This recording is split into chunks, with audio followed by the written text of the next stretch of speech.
So I hope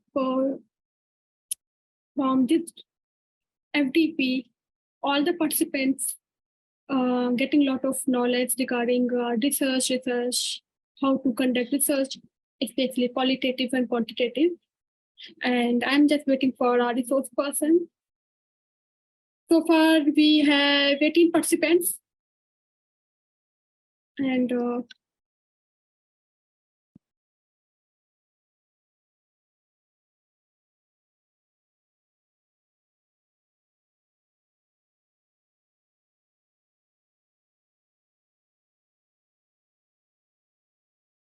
okay. So our resource person has joined. So it's our honor to have our Professor Vrat Singh. Good afternoon, sir. Sir, you are not audible. If Thank you. Good afternoon. Good afternoon, sir. So I should introduce our resource person to our participants. Let me introduce Professor Vrat Singh is an professor in Central University of Jharkhand. He has around 25-year experience of teaching. He's a professional turned academician. Professor Singh earned his doctorate in mass communication. He studied radio and television journalism at the prestigious Indian Institute of Mass Communication, New Delhi in 1997. He was actively engaged in television journalism with many national channels before joining the Media Academy. At present, he is a professor of communication at the Department of Mass Communication, Central University of Jharkhand. He has been dean and head in the Central University of Jharkhand. Previous joining this university, he has worked in Institute of Mass Communication and Media Technology, Kurukshetra University, Maharishi Dayanand University, and Makhanlal Chaturvedi National University of Journalism and Mass Communication. Dr. Singh has authored 5 books on electronic media, history, television, journalism, and television content. He has 20 research papers published in reputed journals. He contributed chapters in 12 books and more than 50 articles in various newspapers and magazines as well. He has supervised more than 100 master's degree and MPhil dissertation and 2 doctorates so far. At present, he has 6 PhD scholars and carrying out research under his guidance. He has been frequently invited as a resource person by the national broadcaster All India Radio and Doordarshan in its program. His research interests are Indian perspectives of communication, new media, and visual media. So this is a small, brief, can say, introduction about our resource person. So we should start, I guess, sir. Should we? Yes. Thank you, Dr. Lakshmi, for so lengthy and so nice introduction to me.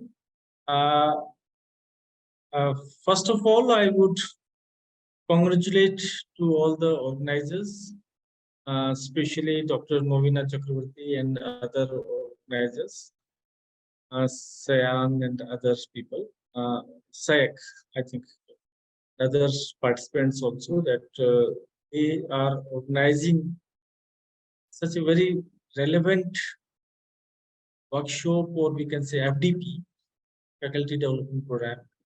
This topic of writing research paper is so relevant, so needed actually. Why? Because we all are talking about research papers, research publications. This is also giving so much emphasis on that, but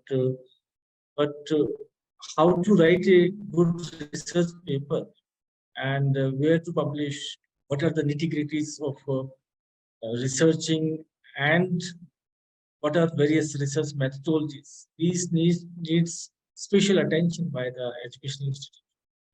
And usually, a lot of institutions, they organize FDP on research methodology. But uniqueness of this FDP is that you're talking about research papers, research publications. Doing research and converting it into a research paper and getting it published some reputed journal are two different things sometimes, because a lot of PhDs, a lot of master degree dissertations are being done, but hardly few work they are published in reputed journals. When I was assigned this topic 1 month back, I was quite skeptical about the timing and the topic, especially qualitative research methodologies, because in India, a lot of people they are doing, especially in media research, they talk about quantitative research methods, and this is a fact. Data shows that most of the and this trend is present in Western countries also. That majority of the research, either they are survey, and in Indian context, I can say that we people are so much fond of doing impact studies, effect studies, and second comes content analysis. That way, these two methodologies, surveys and content analysis, these studies make the major portion of media research. But very few scholars, media scholars, they are working in media or audiences or other parts with applying qualitative methodologies. That way, this is a bit challenging area also, because it's high time to for all the teachers and supervisors that we should motivate scholars and students to do qualitative research, because there is a trend during last 1 or 2 decades. I have been witnessing that across the globe there is a trend towards qualitative analysis, qualitative data. So I'll be discussing various aspects, some historical background, and some problems which comes while doing qualitative research. And 2 hours is a long period. That's why uh, first I'll give a presentation by sharing my screen. Afterwards, we'll have few questions, and I'll be showing you I think 8 minutes video also on NVO, how to code NVO in NVO, and thereafter I'll show you some good research papers also, how can we present the data in a research paper, qualitative data especially. So this way I've divided all my presentation here, and I would be expecting more and more questions and interactions from the audiences, from the participants. Because then only it will be an interactive session, useful session, engaging session. There are limitations of virtual medium, but no doubt, if there is no technical glitch, I think virtual medium can also be very useful mode of learning. I'm going to share my screen. Please let me know whether the screen is visible to you or not. Yes, I've shared the screen. And Dr. Lakshmi, is that visible? Yes, sir, it Yes, is. it is visible, na? So let me Yes, tell. sir. Okay, please let me whether my audio quality is okay. Is clear, na? It's clear and sufficiently audible. Yes, sir. Okay. Thank you. Uh, let me make it full screen. Right. Now it's a full screen. Qualitative research is always discussed with quantitative research. That's the reason why I will start with a very basic question. Why qualitative research? What is the need of qualitative research when a lot of people, they are into quantitative research? And we always like a lot of tables and graphs. And if there are data, quantified data, and presented in the form of pie chart, bar diagram, or some tables, good tables, that looks beautiful. That looks like research thesis. Why to do qualitative research? What is the need? My argument is this, that during last 2-3 decades, entire world is moving towards pluralization. We people, all countries, citizens, rapid change is happening, and a lot of diversification is happening within India, and we people in India are witnessing diverse cultures. Now you can see that despite marketization, despite westernization, still India has a lot of diversity. You just cross one state, you will find that you have entered in a new world. People, their lifestyle, their language, their dresses, their way of living, thinking is totally different. There are subcultures within state. You take Bihar, Jharkhand, Haryana, West Bengal, Assam. Within a state, there are certain reasons and lingual differences and food habits differences. And sometimes you get very shocked that living style and way of thinking, way of also different. Perception is also. That's why marketing people, they always design the message and advertisement in a very customized manner, according to the need, according to the cultural, social background of a particular region. Within India, not one format of messaging is successful. You have to have customized messaging. So in such a diverse country, how can you get a quantified data? How can you quantify the data and say that entire India is this? Within this diversity of subcultures, postmodernist scholars, they say that era of big narratives and theories is over. Then what is the era of this all about? Now the era is of subcultures. The era is of sub narratives, small theories which are implemented on a particular region, on a particular country. No one theory can be implemented, can be successful for all the countries, 200 countries in the world. That is the need of qualitative research. Means you cannot have a journal view. A common truth is missing. You have to have a different perception, different message, different reality in the context of a particular country, particular region, particular society. One narrative is gone, one theory is failed. That is the context. That is where the need of qualitative research comes into the scenario.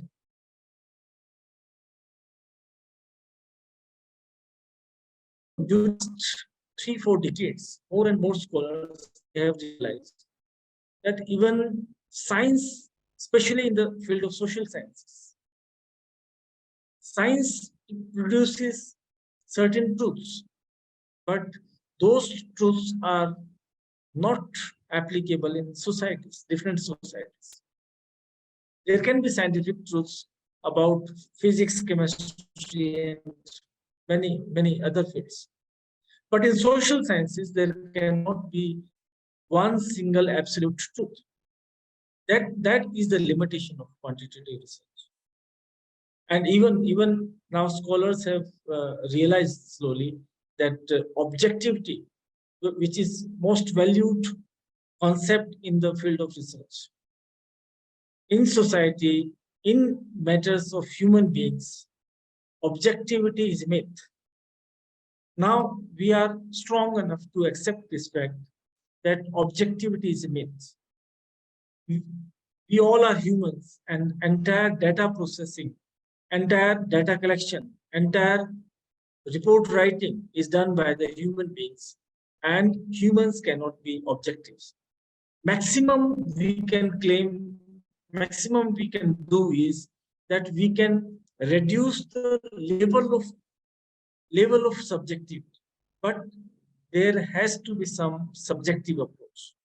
Earlier, quantitative scholars, quantitative research scholars, they used to criticize the qualitative research that this is not objective. Qualitative research is highly subjective because human beings are involved in such a manner that whatever they perceive, whatever they feel, they write down. So that's the reason why quantitative research is slowly making place for the qualitative. Human inferences are there. And researchers are now accepting this fact that these factors, these human factors, they have their impact on entire social cultural background of researcher, has impact on entire research process. This is the limitation of quantitative research, and that's why more and more qualitative research is gaining value. If we go back to the historical development of qualitative research methodology, it's not a new phenomenon. The only thing is that now again in the modern era, again qualitative inquiries are gaining reputation.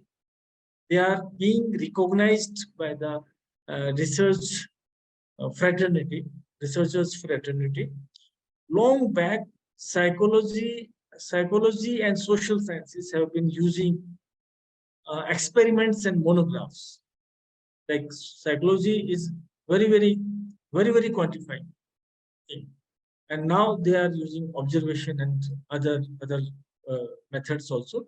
But social science, especially anthropology people, they have been using monographs and observations since very long. For example, case studies. Case studies are what? If you are taking a case and you are going into deep, you are documenting, you are inquiring from 360 perspective, and you are trying to you try to explore all the aspects of that particular case, one case or two case or three case. But representative studies are those where you take a sample of the population. You are not taking all the respondents, but you are taking a small sample and then you study their responses. If you take a case of America, biographical methods, where you are taking certain people and you are studying from biographical perspective. Descriptive methods and case studies, they were the central methods, main methods used in America till 14. But one scholar, Malinowski, is the person whose work actually been accepted and recognized. He was the first scholar. He was the first scholar actually who did a lot of anthropological work. He was Polish, means he born in Poland, and there after he shifted to Britain, and he did his higher education from Oxford University. He was the renowned and pioneer of anthropology as a subject. And when he did certain studies on the African and Australian islands, there were tribes, and he went there, stayed there for 1 month or a longer period, and he did anthropological studies. And anthropological studies are done like that. Researchers, they stay with the tribes and they observe and they become part. Some of the scholars, they get married with the girl of that tribe, and they stay there. After a certain period, they come back and write down the story. During their stay, they take notes also, and on the basis of that, these people, these scholars, they publish the story. When he was working on these tribal cultures. During that period, the focus was on the foreign and strange cultures. Means these Westerners, these Western scholars, they were actually during the initial years of last century, these scholars were actually inquiring, they were exploring about other cultures in other part of the countries, other part of the world, especially Asian countries, African countries, and Latin American countries. And their focus was an outsider's perspective. Their approach was outsider's perspective, but this was highly subjective description. If you go through some studies, you will find that these descriptions of tribal cultures, rituals, and their social structure and their mythologies, all that, those interpretations and descriptions, they are highly subjective. Obviously, they are from scholars are from a different culture, and they see, they observe, they become observant of that culture, and they write down that. This anthropological phase of research that continues until 70, and this was the, you can say, base for qualitative research.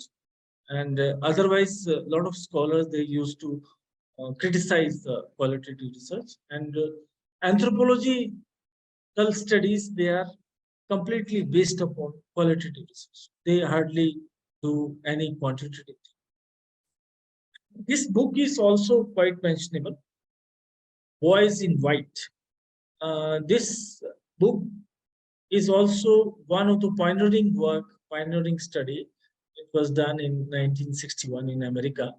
And this research is an extensive study about the issues of medical students. Boys in white, means white coat they wear. That's why they call it Boys in White. But this was also a kind of ethnographic study, remarkable ethnographic study. Why? Because this was supported by the administration of a medical college, University of Kansas. And these scholars, they stayed there in the medical college for a certain period with the help of administration. They interviewed many people daily on those parameters, certain parameters. They observed the activities, classes, laboratories, and operation theaters, and a team of sociologists.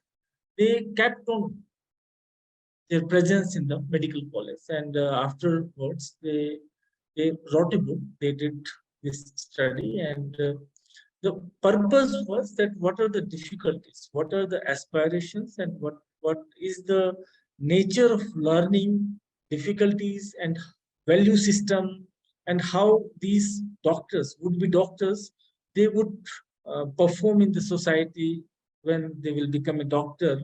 And entire process, an entire country, actually government also took this study took this study very seriously, and on the basis of this study, education system of America, medical sciences especially, they modified certain things. They adapt to those findings, and this was quite remarkable study.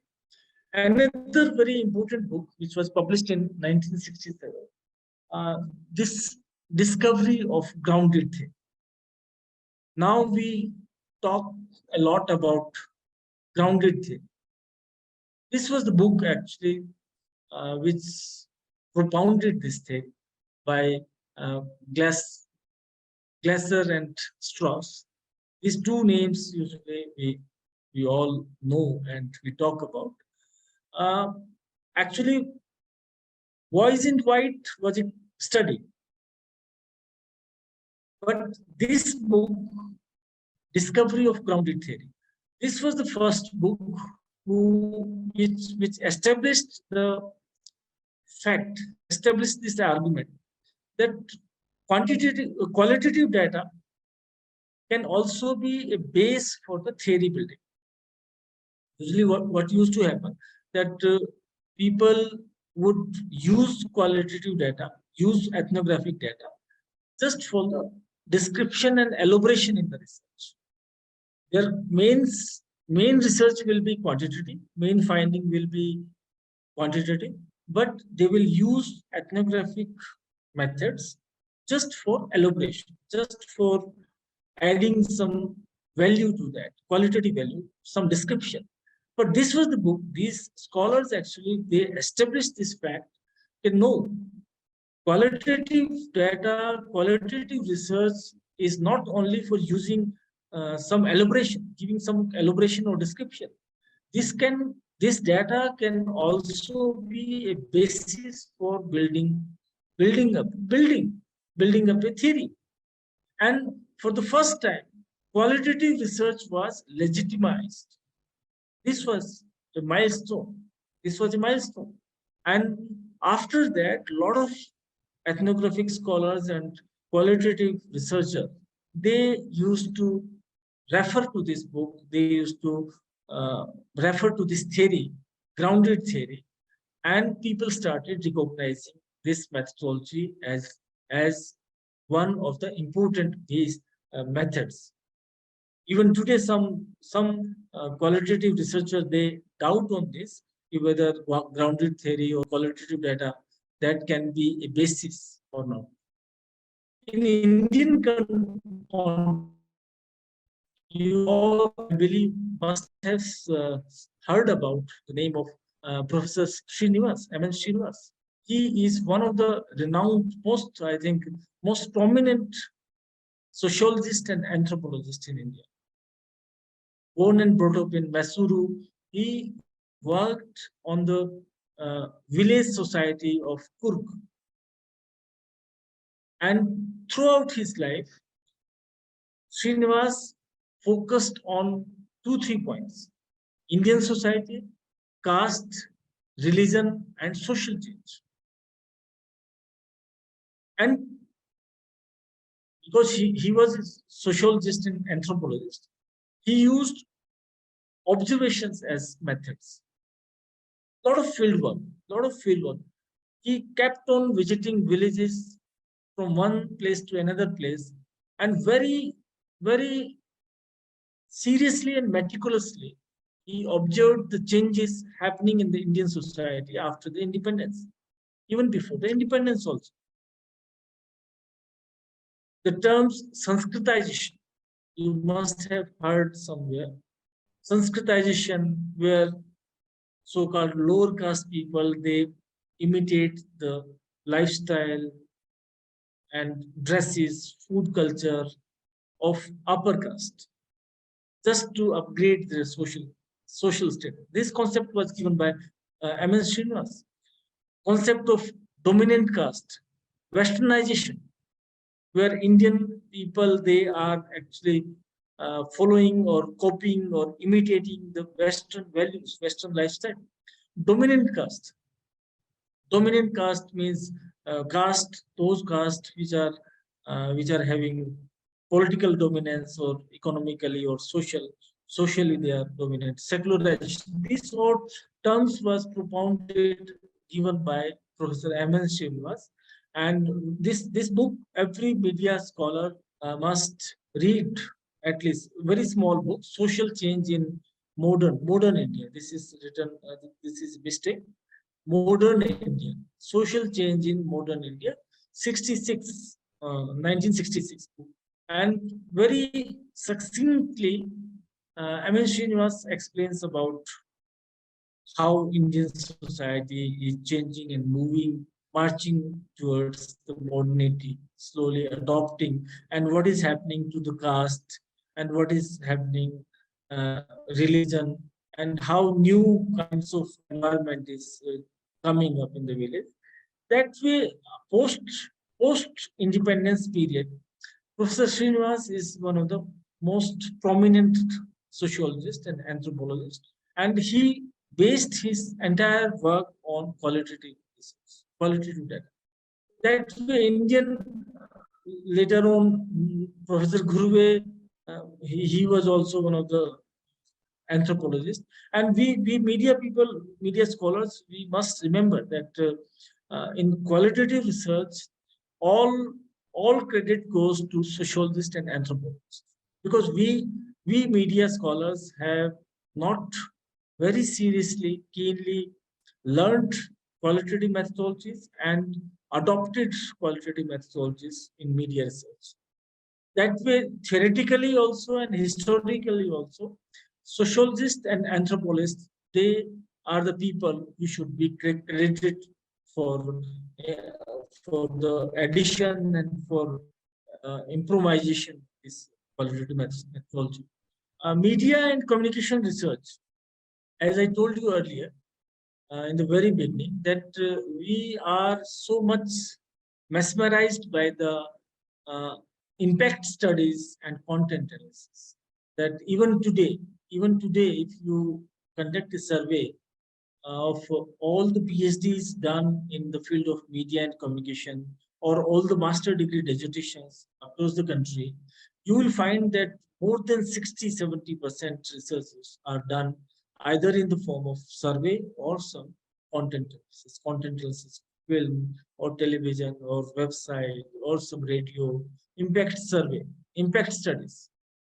That way, uh, we are yet to explore this qualitative research methodology.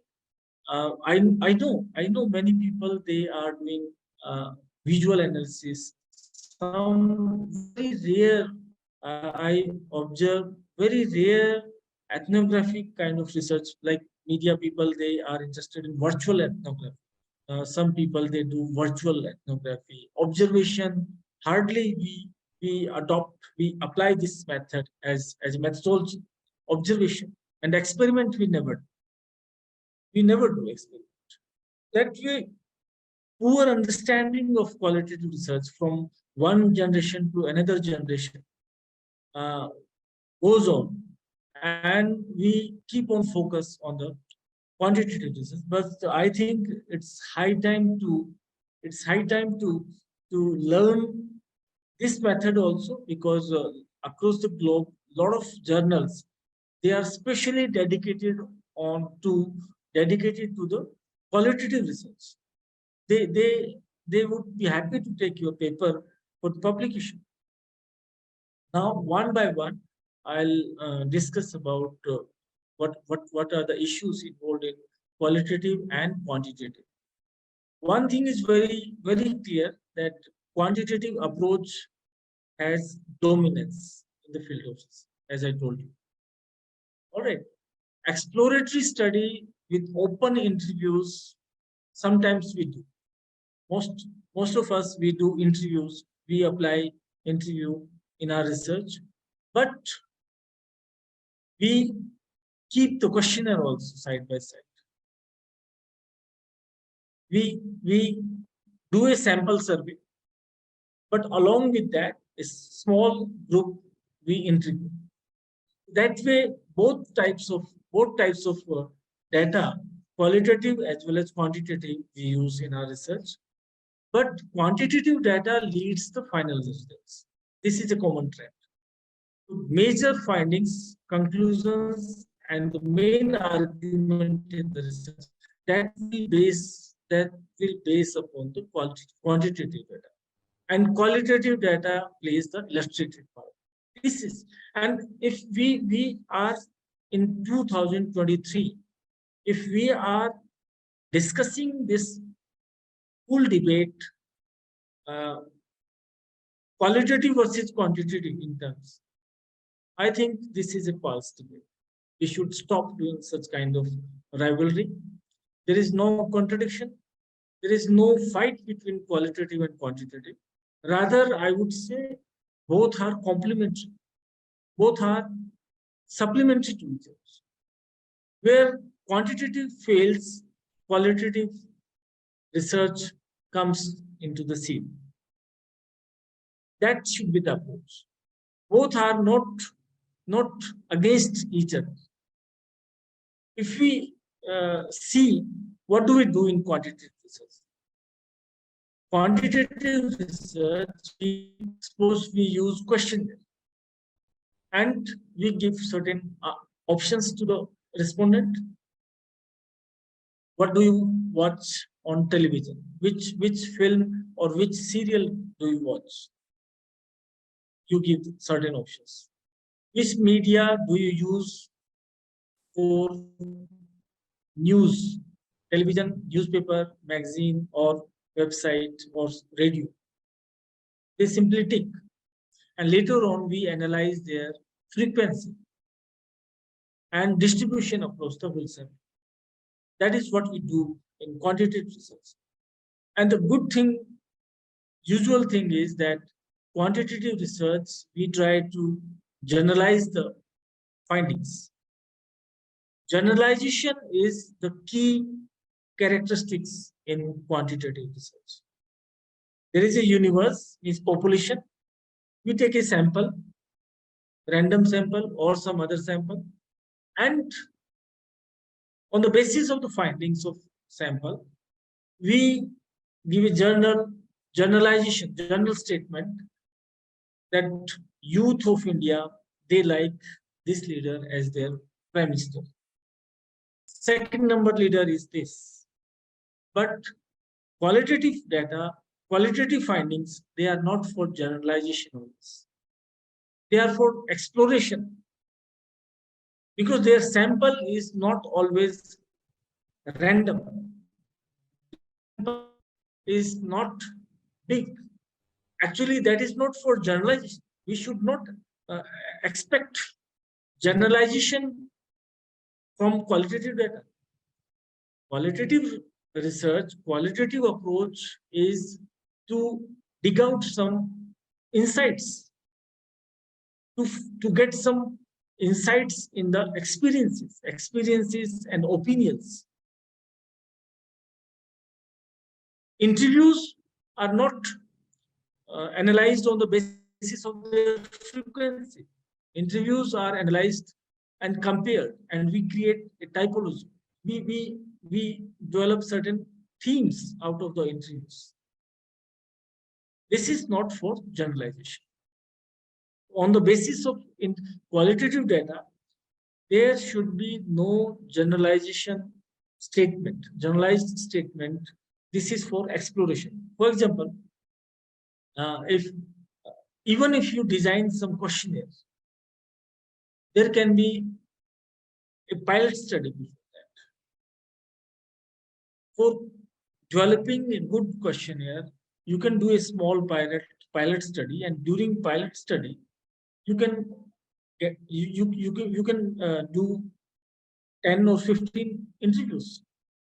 Means starting the research can be through the qualitative research, qualitative data, and on the basis of that, you can design a questionnaire, good questionnaire. But later on also, there are various ways. Actually, I'll let you know in next slides. For example, sometimes we combine the qualitative and quantitative data.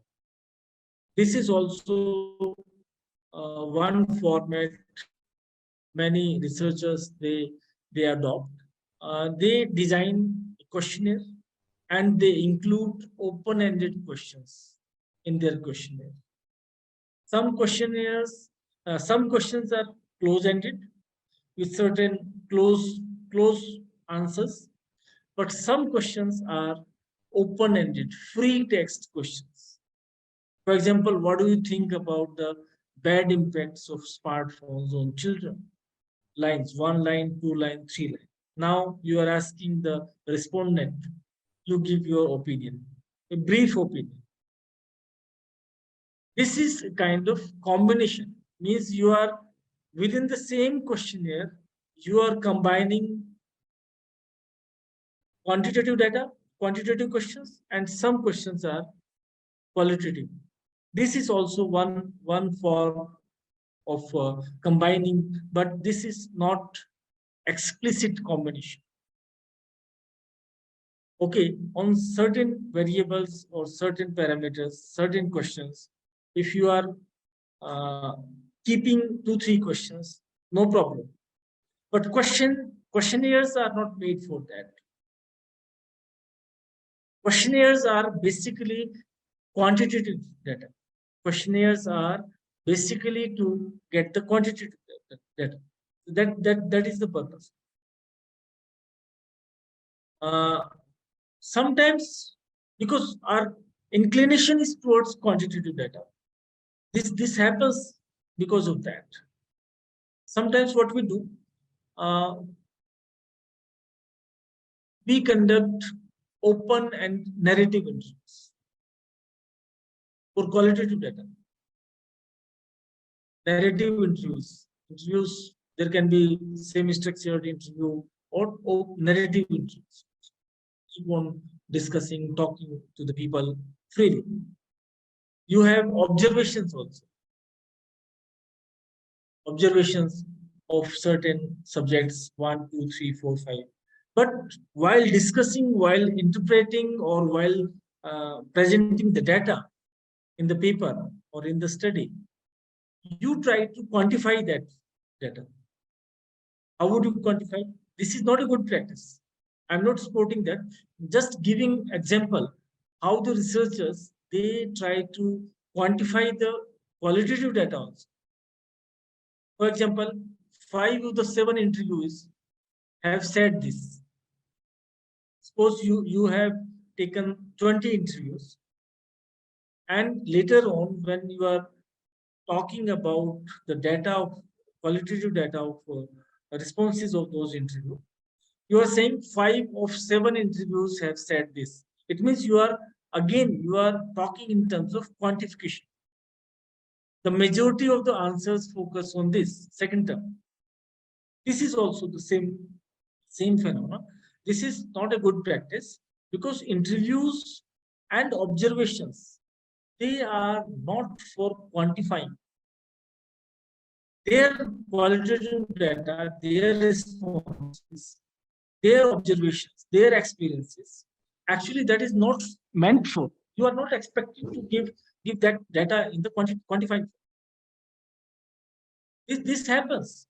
Why? Because we have such kind of perception in our mind, back of the mind, that if there is some quantification, it is a good research.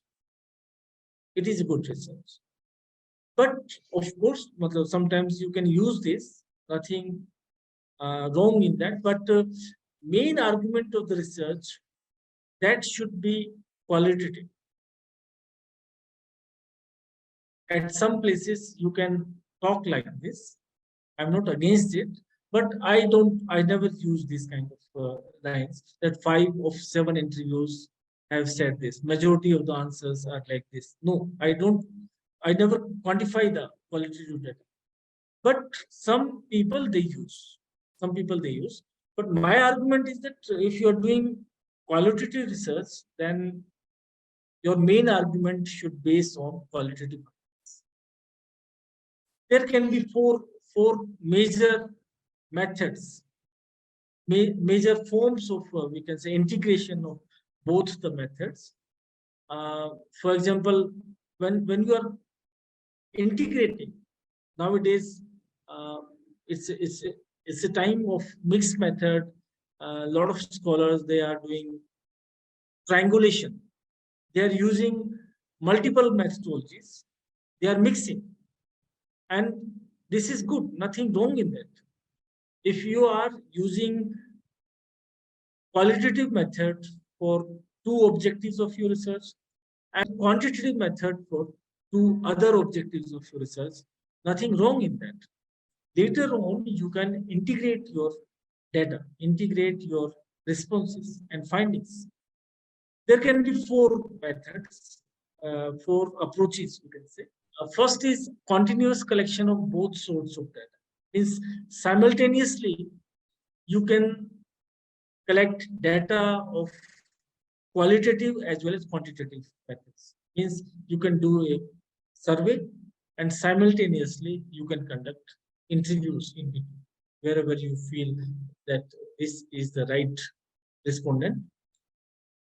Questionnaire as well as interviews.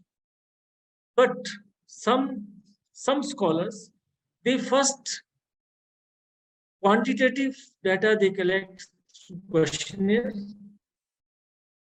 Afterwards, this is also one way of doing things. That, for example, your total sample size is 450 for your questionnaire, for your quantitative data, and you have taken 10 villages. You are doing a study. Did your questionnaire. Afterwards, you found that these 20 people, during the survey, you identify 20 people who are the right respondents for the in-depth interviews. Thereafter, you conduct the interviews.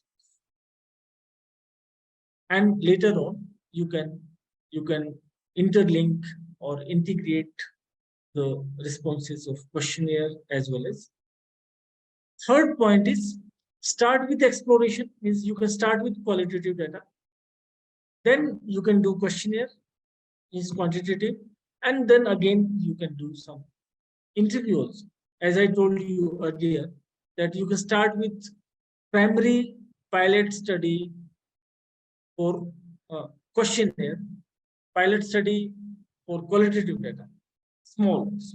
You can start with exploration, because exploratory studies means you are the first one. You don't know what is the reality, what is the parameter, what are the variables, what are the issues. You know nothing, because there is no background studies. So in that case, you will start with exploratory research, small exploration. You can do a small pilot study with some observations or some informal interviews. And after that, on the basis of that knowledge, you can design a questionnaire. Because you cannot go, suddenly you cannot go with the questionnaire. You know nothing. You have to have some inputs from the field. So that will be in the form of qualitative study. Then quantitative is questionnaire. And then interview is in depth, more depth. That way, this can also be one mode of doing things. And fourth one is both research methods are complementary, not rival. It means both kind of studies you can do, and where questionnaires are lacking, you can conduct some observations or some focus group or some interviews. This is another form of doing. One very important question usually scholars come across, hypothesis or research question. In qualitative research, many people, they use hypothesis, but I prefer research questions.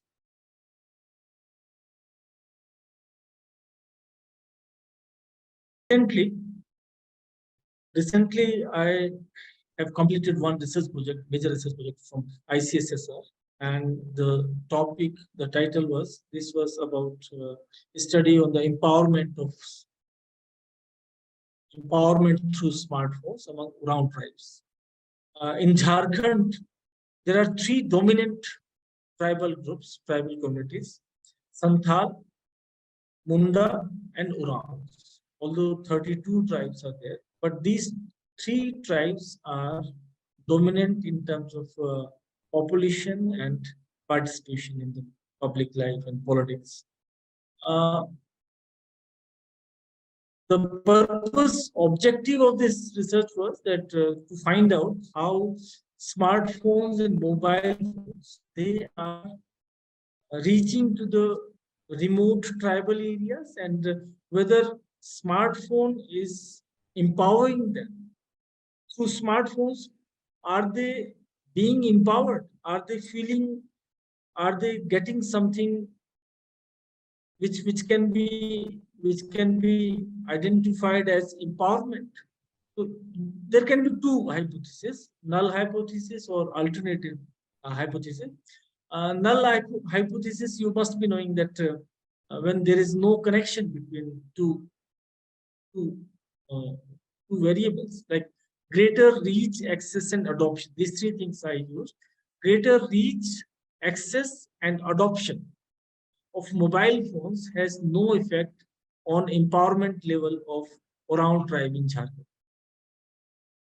This is null hypothesis, and alternative can be like this: greater reach, access, adoption of mobile phones leads to more empowerment of Oraon tribe in Jharkhand. But the problem with hypothesis is that there are so many objectives.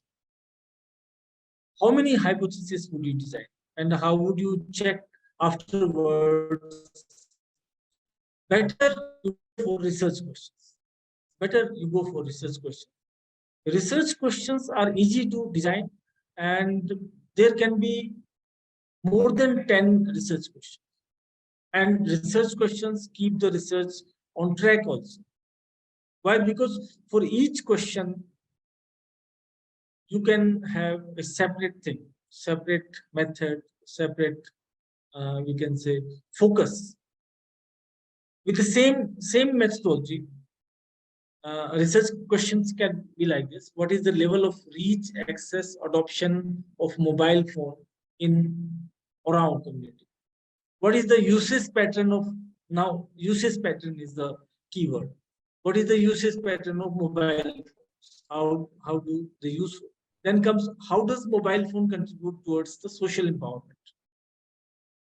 Social empowerment in terms of information, education, and entertainment. And what are various economic benefits related to rural life, economic empowerment? This is related to economic empowerment. And what are the experiences of tribal people regarding empowerment through mobile phones? We collected their experiences when using mobile phones. What are their experiences? And impact of mobile phone on this is bit related to impact. What has been the impact of mobile phones on their livelihood, on their living, and what is their perception also? That way, reach, access, adoption, usage pattern, and empowerment. Then, so economic empowerment, experiences, and visible impacts and perception. These are the research questions, and there can be many more research questions. So I prefer research questions over hypothesis. Less, I think, how much time I have taken? It's 3:28, almost 1 hour I have taken. And now I come to the data collection part. There can be various methods of data collections in qualitative research, and interviews are the most common and widely used. We know that. I'm not going into detail of that, because all the PhD scholars and all faculty members, they know why do we conduct interview. Interview is for rich and detailed information. We don't need some options. Which media do you use? Radio, television, or newspaper? No, we need in-depth information, in-depth experiences, in-depth opinion. Broadly, it can be semi-structured interview or narrative. Semi-structured, you have a list of questions and some follow-up questions also. And narrative interview is a different kind of interview. When you know very less and you want to collect experiences of that person. For example, if you want to interview, you are doing a study on the experiences of freedom fighters in Andaman Nicobar. Cellular ಮಾಡಿದ್ವಿ ಅಲ್ವಾ ನೀವ್ ಲೇಟಾ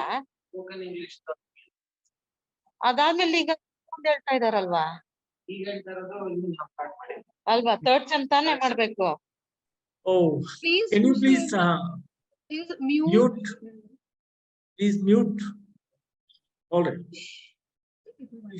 If you are doing a study, historical study on the experiences of freedom fighters in the cellular jail of Andaman Nicobar, this can be a narrative interview, and you will ask some questions, you will put a question, some position, then let the interviewee respondent respond.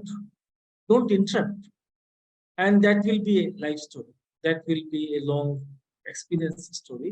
And sometimes we combine both. After interview, second very popular method is focus group. Focus group. We, on a particular issue, we collect a group of people, group of 5 to 12 people, and there would be a moderator. There would be moderator, and they will discuss on a certain issue.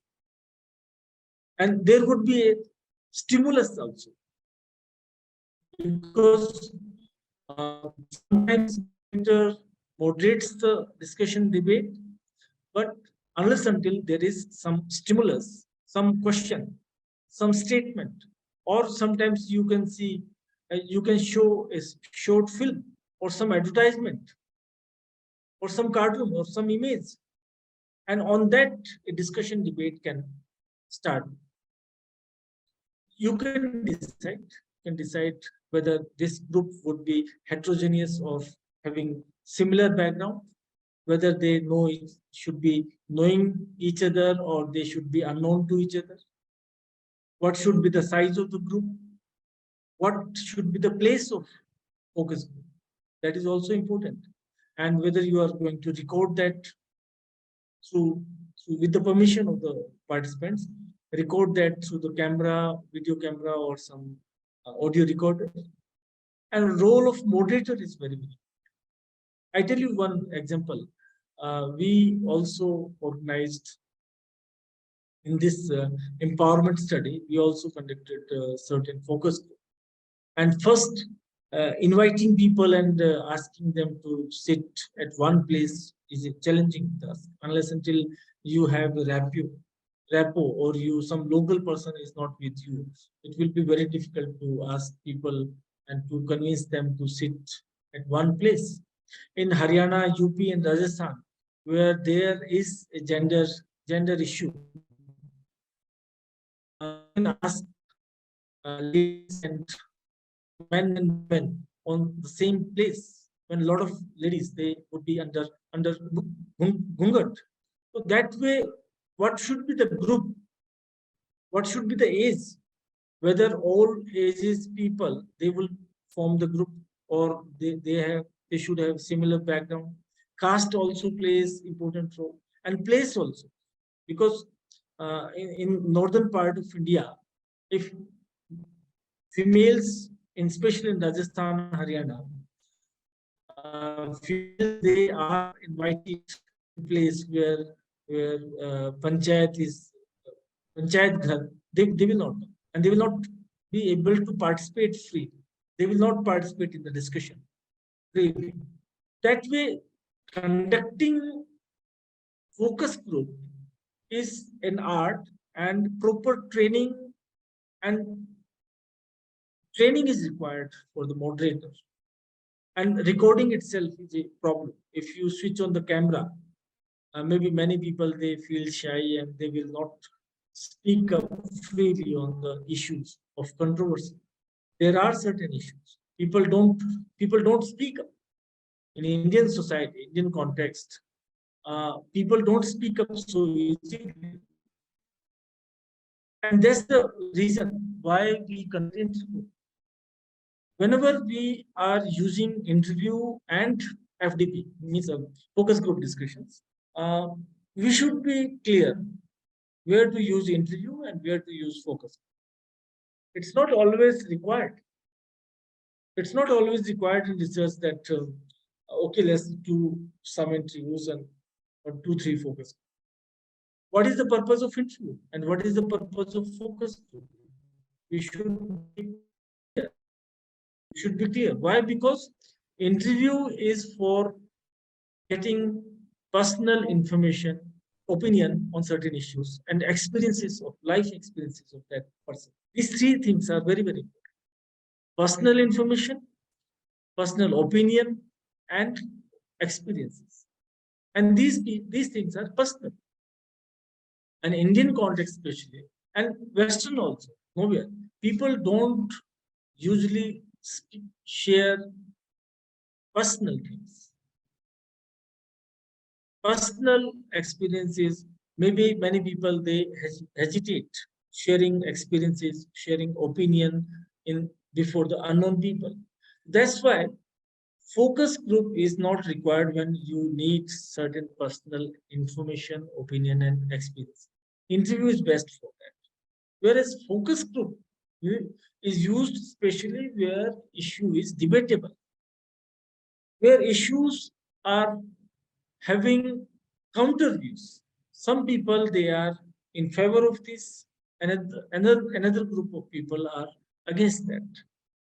It means this is a topic which is debatable, and you need to have a counter views. You need to collect counter views, counter opinions on that issues, and those counter opinions never come unless until there is a debate.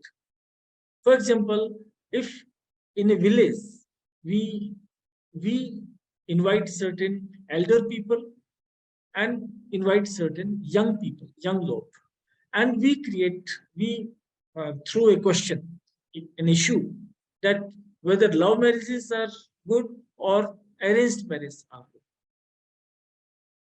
There is a general perception that elder group of people, they would be in favor of arranged marriages. They are against the love marriages.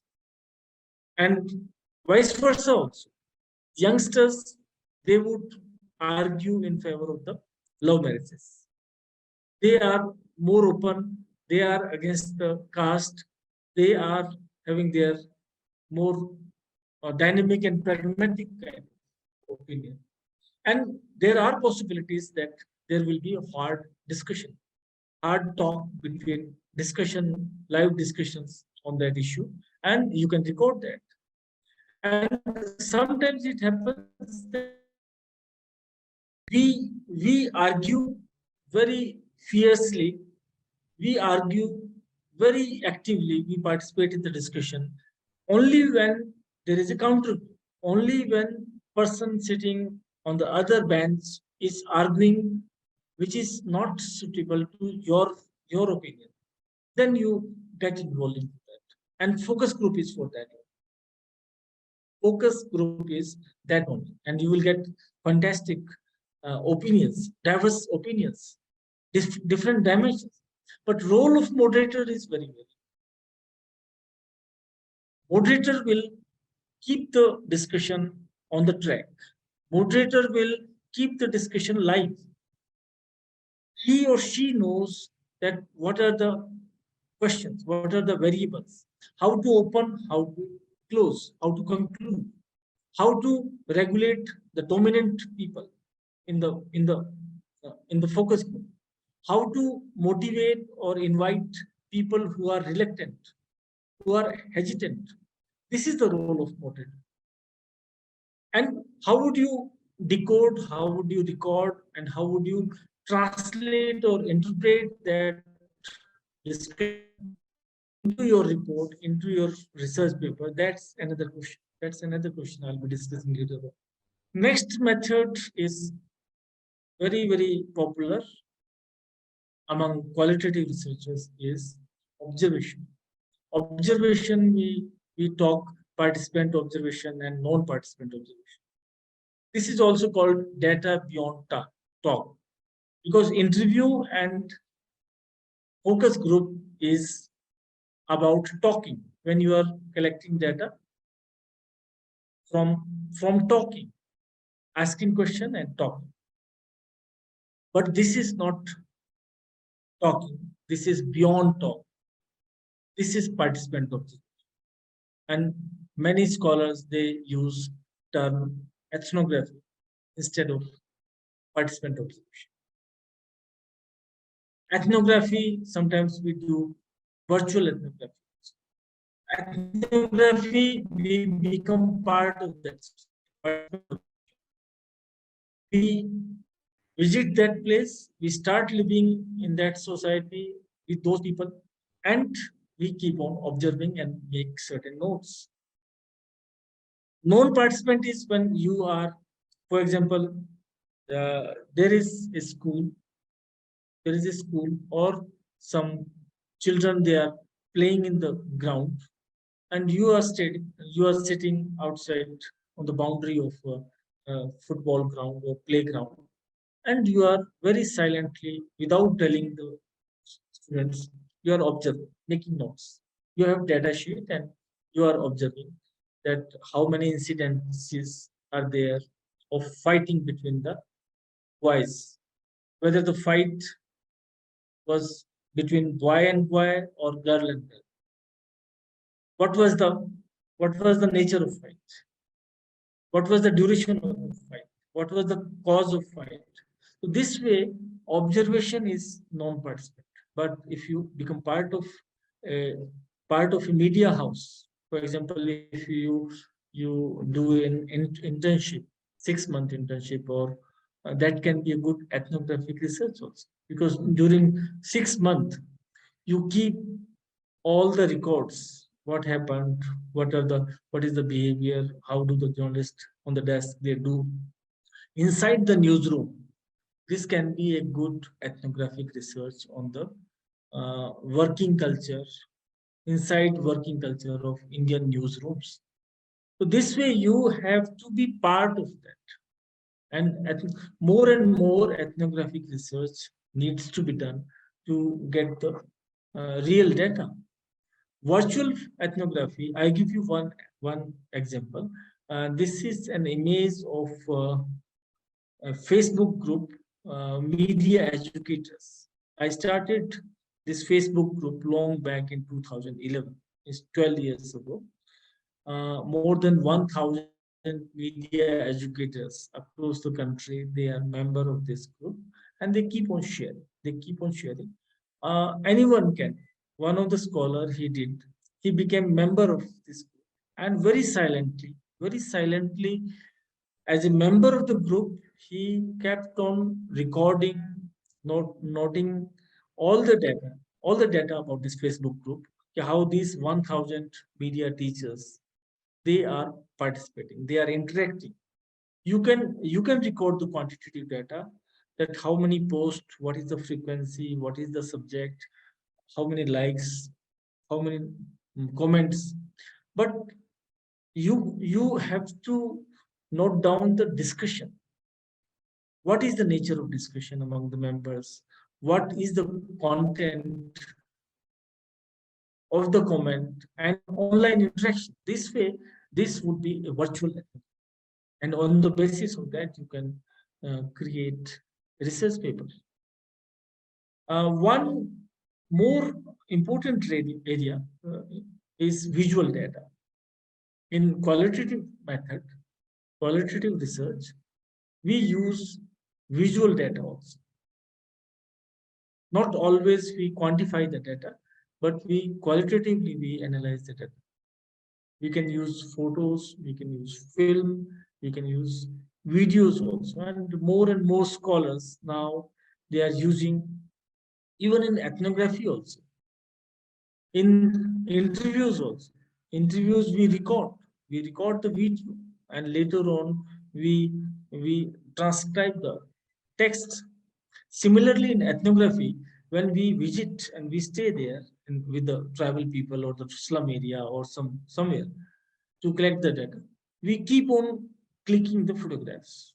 And photos and videos, they can be used as a wonderful tool of data collection. Very easy. And the big thing is that you can analyze them again and again. You don't have to rely on your memory. You don't rely upon your notes. You have videos, you have visuals. And this is not reactive recording also. Because if there is a person, there are person, silently you can record without any disturbing. Nowadays, digital cameras are very small. You can even you can fix the cameras also. It will without any camera person, it will keep on recording. It's an age of CCTV. So that we, of course, I know there is a problem with technology also. There is a subjectivity of the camera also. That what is the placement of camera? Where you are placing the camera, or what subject you are capturing? What is living? There is a subjectivity involved in that, but there can be multi-cam thing also. For example, if you are working on the lifestyle or the media use of tribal people, media use of the slum dwellers, or media used by students, you can take pictures. You can use CCTV. For example, in the library news reading room, you can use a CCTV camera. How much time do they devote? Who is coming? Who is not coming? And what do they? Which page they are reading? Which newspaper mostly they are reading? That way, you can check the habits. This is one example of if you see these videos are of various people of various categories, various socio-income groups. How do they watch television? Or we can say, what is the place of television in their home, in their bedroom, in their drawing room, in their kitchen, in their life? You can see. This is a kind of ethnographic research. And many people have done this kind of research. They will go and simply they will ask the permission to enter into the homes of the people, and they will click certain photos and come back to the office, and there they will analyze. There are certain parameters. There are certain parameters of the study. What do you want to find out? But the purpose is, what is the place of television in their life? You can conduct interview also, but this is a recording of visual data. What is the place of television in their life? When to watch, and you can conduct interview also, but this is also a useful source. Some scholars they adopt a different methodology. They do that. They do one thing. They give the camera, because to counter the subjective approach, subjectivity, they give the camera to the respondents. For example, tribal people, or the slum dwellers, or the middle class, or villagers. They give the camera to them and ask them, okay, you record which is most important place in your home or in your village, or you make the story. So on the basis of that data, you can conduct the study. This is also one form of doing things. And I'm approaching to the last part of my presentation. Data analysis comes in the last part. Some voice is coming. Can you please mute yourself? Yes. When you collect the data in the form of interview or observation or ethnographic data or some visual data, then the next big question comes is how to analyze this data. Because usually interview, observation, and all these things, a lot of data, humongous data is collected in the research. Your sample is 20 and you are taking interviews, 20 long interviews. Each interview is consisting of half an hour recording. You are transcribing that data, long interview. How would you analyze that? What are the findings and how would you conduct that? That is also a very challenging part of qualitative research, because interpretation is the core. Interpretation is the core in qualitative research. Why? Because subjectivity is involved.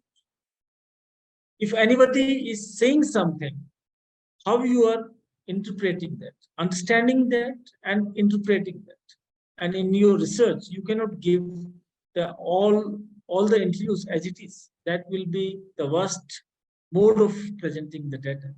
You cannot do that. You are not writing a book. You cannot publish an interview just like a journalist. A question, answer, question, answer, question, answer. No, that's not the right way. Then how would you do that? Research tries to make some statement, implicit or explicit dimension. The purpose, because if you are interviewing 20 people, at the end of the research, you have to present certain solid data, solid findings, solid conclusions. After talking to 20 people, after observing for 15 days, after curating 100 photographs or videos, what is the net outcome? Here comes the biggest challenge. You need to learn how to make statement, how to condense the text, how to summarize the thing, how to give the overview of the things. Actually, when you are transcribing the interview, when we talk to someone, we usually fumble, usually we repeat the things, and sometimes we break the sentences. While transcribing, you need to remove the repetition, and you have to find out certain key statements, key words, codes. And those statements, those condensed text is the important thing. That researchers should be able to do that. And later on, we can compare certain statements and give detailed interpretation. These two things are contradictory. Somewhere, at some places, you need to condense the text, summarize the text, because the interviewer has talked about, many people, they have talked about long experiences. You need to condense and summarize the things in two, three lines, 4, 5 lines. But on the other side, if some important concept is there, some statement is there, you need to give detailed interpretation. Both the abilities you need to have. And the aim is to arrive at a statement that can be generalized. To some extent, I told you that qualitative data is not for generalization. But to some extent, what is the net outcome? What is the conclusion? After 20 people, after talking to 20 young people, what is the total outcome? What is mobile for them? what is the meaning of mobile for them? What is the value of mobile for them? So that way, data analysis becomes very, very important. One software which is commonly used by many qualitative researchers is NVivo. NVivo is a computer software, just like other analytical softwares, but this is not SPSS. Statistical software is different because there we use we feed quantitative data, but in this software we put text. We transcribe the interview, we transcribe the text available online, available on radio or television, but text should be there, not audio file. Audio file. Text should be there, word text. We put the text in the software and give certain codes to lines, certain lines, some concepts or some theme or some, because thematic analysis is very, very common in qualitative data analysis. Some concepts also we can formulate. Either concepts or some theme or some words can also be given. So this is the process of coding. Then this software will easily give you a data about how many times this theme was mentioned or referred, how many times this concept or word was used in this text, in this interview, how many people they are talking about this. This software actually keeps the record of frequency of reference. I'll show you once for 8 minutes, and you will get an overview. This is one part. This is only about coding process in NVivo. You can watch a lot of videos about tutorials about NVivo are available on YouTube. This is one of them. This is made by the director of an institute in Canada. I found this quite easy and interesting. That's why I want to play this for you. I hope so you will try and learn this.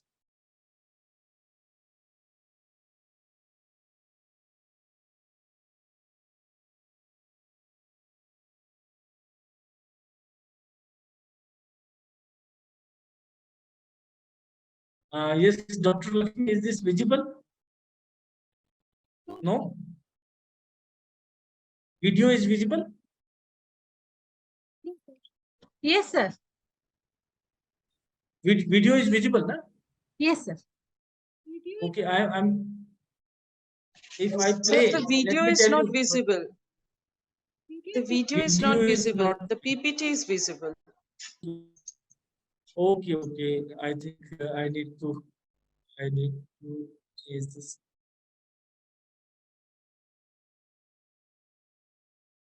Yes. Now, tell me, please. Sir, is it not visible? I request you just share one thing at one time, because we're not broadcast two things all together, like PPT and video. Either Yes. video. So you just share the video. Is that visible now? Yes, sir. And Dr. Michelle Lamb, director. Actually, this video is on the YouTube channel BUKS, and you can see this video on YouTube later on also. They have she has made 6-7 videos on introduction to NVivo, and I found this quite interesting and easy. So let us.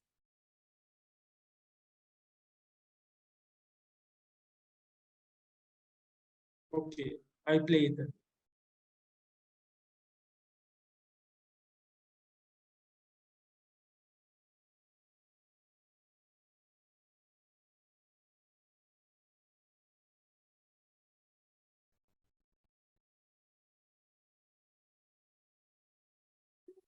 This video is not audible. I'm not able to hear you.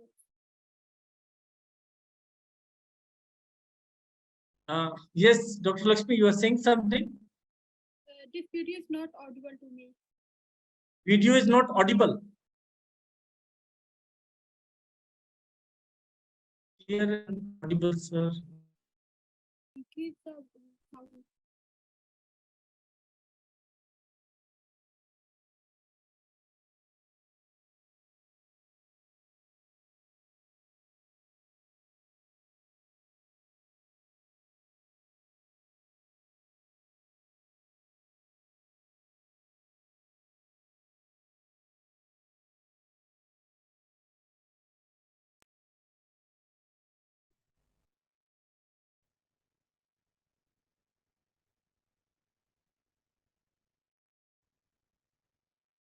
No? So just increase the volume of your system. Is that audible? Just play one more thing. You can do one thing. You can play from your side. Is it possible? Dr. Sayek? Yes, sir. So if you can share the and yes, sir. Yes, you can play this from your side. So if you can share the link Share, on I in share. the chat box. On where should I share? Chat box. The chat box would be great. So Chat box. even the participants can actually get the link. Right, that will be a good idea.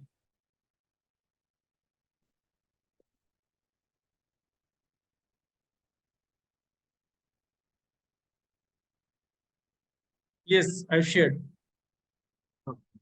Okay. Dr. Lakshmi, you can share it from your end and you can take the help of the technical team. If they are there, they'll connect the audio from there.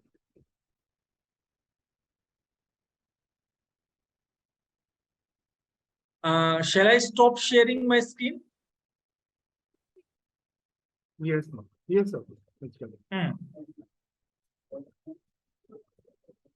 Lakshmi ma'am, you can copy the video link and put it in the browser and share it.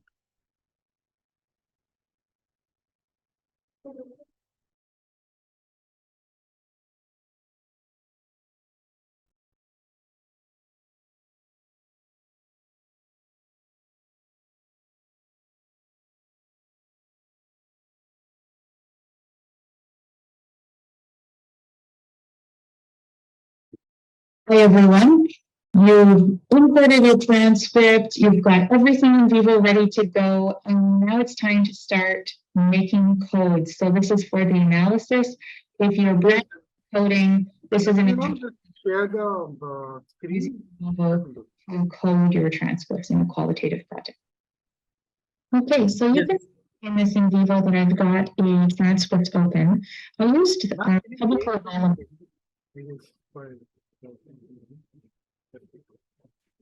Video and audio. Sharing the video. Podcast to make this transcript. It's a podcast about digital realities in rural school divisions in our province. And what I'm going to do is I'm going to go through and I'm going to code. I'm going to code this transcript, assuming that my research question is something like, what were the digital realities in rural schools in regards to technology and the pandemic, or something like that. And we're just going to go through and show you how I would do it. So I'm just going to go line by line through this transcript, and I'm going to start creating what I think of as codes, but what in Vivo calls nodes. And you can see down here. Architect को बोला था कि नहीं? हाँ बाबा आते ही हम लो आगे. This is the circle where it says nodes. I'll just show you how to do it. So I'm going to just start reading through. This is the bottom of the transcript. Let's see. Okay, we'll just start at a random place. So here we go. Let's get into some of the findings. Perfect. The first part is about realities. What did we do when we looked at what's happening in school divisions? One of the good things was that all school divisions have developed technology policy about how they were purchasing and how are they using technology. So I might highlight this and I might call this something about policy. And I'm going to right click. I'm going to left click on code, and it will put a pop-up that says nodes. Now I don't have any nodes yet, so I need to go down and click new node, and then I'm going to call this policy. Now later on, you might want to go back in and you might want to collapse some of your codes, you might want to expand some of your codes. So for example, this quote here is about technology policy, about both purchasing and using technology. So later on, depending on what other codes I produce, I might want to split this into two different codes, and we can do that at a later date. But for now, I'm just going through and trying to keep my codes as close to the original transcript as possible. Later on, I can combine, I can abstract out a level, etc. But for now, I'm keeping it as close as possible. So let's keep going. They're in the process of purchasing hardware and software to support learning. I'm going to code that, and I'm going to call that something about purchasing. Okay, they were all doing something about teachers and staff and students to use technology. Okay, let's call that. Okay, I'm going to call that training. I want to know here, training. Okay, they developed policy around the internet, online safety, and digital citizenship. Okay, so now we're talking about policy again. So here you'll notice I've already got a node called policy. I'm just going to click it and click OK. And then you'll be able to see that. I'm going to show you how I can see my nodes at a glance. I just click on nodes and you'll see, so far I've got policy, purchasing, training. And you can, I can move these around if I want to. And you can see this is all one source. What that means is that I'm only working from one transcript. But in a typical qualitative research project, you might be working with interviews, you might be working with focus groups, you might have a few different sources of your information, you might have imported data that was from other sources as well. And so if you have multiple sources with the same codes, you'll see them under sources. And then references is simply the number of times I've highlighted and tagged that as policy. So far I've got two things to do with policy. So you can see two references there. I'm going to just open coding stripes. And so you'll see it open here in different colors. And this makes sense because in the days before in vivo, what you would do is you would print out all of your transcripts and you would gather as many highlighters in different colors that you could possibly find. And you would go through line by line and highlight in different colors for different codes. And then once you were done, you would cut them all out and you would arrange them on a big table to see, okay, these are all the things that people said that related to policy, and you can see them at a glance. So this is what it's allowing you to do just in a digital version. So I'm going to keep going a little bit so you can see. I'll continue so that until I've got a few different nodes that we can then play around with. So let's see, where were we? They developed policy around the internet. They were using curriculum and technology curriculum differently. Okay, so let's highlight that. Now, depending on our research question, maybe we might want to code this as differences. But because my research question is to do with how they were using technology during the pandemic, I'm just going to call this curriculum or tech curriculum. And let's continue. We found there were philosophical differences. You can see it in the policies. Again, that's something to do with policies. So let's just highlight that, call that policy. The purchasing was done. Okay, so if I just highlight how the purchasing was done, that's really the only part that is necessary for the code of purchasing. So I'm just going to do that, and then later it will show it in context. So I'll show you that in a second. From a teacher's point of view, it matters because when in the classroom, it's important to have some control over what technology is being purchased. Okay, so I could code this as purchasing, but this is really about control. And so I'm going to just make a new code called control. And again, when I see these all pulled in their separate codes, I might combine, if a lot of control and a lot of policy goes together, I might make that connection when it comes to the analysis. But for now, I'm just keeping it as close to the data as I can. From a teacher's perspective, I was excited about school divisions where I could see through their policies that they were giving teachers some decision-making power. Okay, so again, this is about policy, but it's also about control. And so I might want to code it as both. So I will click policy and Control. Now to highlight both, you hold your control button on your keyboard and you'll be able to highlight both, or you can go in separately and do both. It will work. Now what it shows me here on the side is that in this highlighted version, of this highlighted sentence, I have two colors. I have pink for policy and I have blue for control. And so you can see that there's both. What I'm going to do is I'm just going to show you this way. These are my nodes.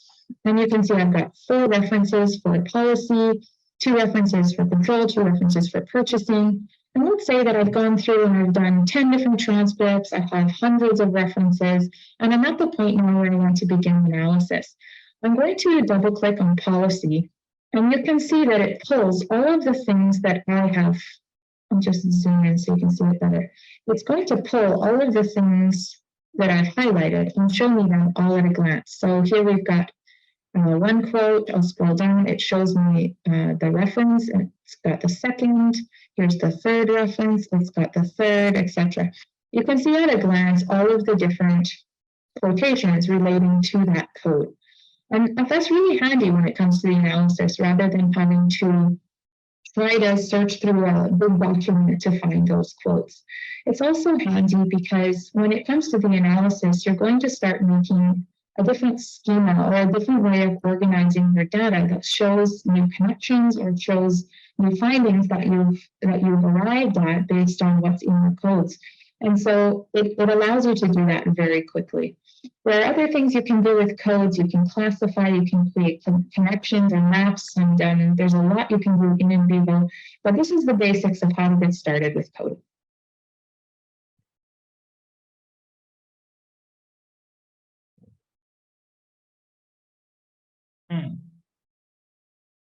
Yes. Thank you, Lakshmiji. As you have seen, the topic of this qualitative research was digital realities in rural schools. Means they wanted to map the digital realities, situation of digital setup and digital technology in schools of villages. And they have a text from speaker 1, 2, 3, 4, 5, 6. Maybe that is a part of that is a speech or some interview or something else. But that text they put in the software, and after putting the text in the software, this researcher is giving codes and notes. They are saying code for notes also. Code like if the speaker is talking about the digital policy or IT related policy, she's giving one code policy, then talking something about purchase, then purchase is the code, training is the code, curriculum is the code, and control is the code. So this way, she is giving certain codes to the 1 line or 2 line or 3 line, whatever may be. This way, all those texts from different speakers, it can be coded. And the software, what software will do, software is providing you a ready reference that how many times a particular code is being referred by the speakers. 10 times or 100 times or 20 times. What is the frequency? And which speaker has talked about what, and what is the overall presence of that code is. And this kind of studies is done about political speeches also. And in America, a lot of scholars, they do content analysis of speeches by Biden or Clinton, or during the election campaign, they record, because that is available on the public domain. How many times which issue is making place in the speeches? That is the important thing. This is not for the quantifying purpose. Because ultimately the report relies upon the qualitative data, and they analyze and create certain graphs, create certain analysis and interpretation on the basis of that. And this becomes very, very interesting thing. I would like to take 2, 3, 4, 5 questions, and then I'll show you 2, 3 research papers, 4, 5 research papers I have collected, and that will give you an idea how the qualitative data is presented in the research paper. First, let us listen from the, let us take some questions from the audience. Yes, please. So we got some questions. One is asking, sir, are there any good books where people have research using ethnography, use of media in India? Okay. I have kept one book, not many, but one book in my last slide. Let me share my screen. It is the book by UV Flick, very popular book. An introduction to qualitative research. This is a book, textbook, published by SAGE and available on Amazon. This is a book by UV Flick and a very useful book. 5th edition. I have this book, and the cost is $595. I think you can order this on Amazon. And there are many other books also, but this book is dedicated to the qualitative research. The good thing is that this book is dedicated to the qualitative research, and this is 583 pages book, and it will cost around 600 rupees. So you can order this on Amazon. Yes, more questions. Then we have, I have read a village goes mobile by okay. And people for interpretation of interviews, but can we use this software for any other types of data like FGD? And Vivo, can we use Vivo for focus group discussion and any other type of data like photographs? NVivo can be used for all types of text, be it interview, focus group, speech, or some printed text. If you have text in the word form,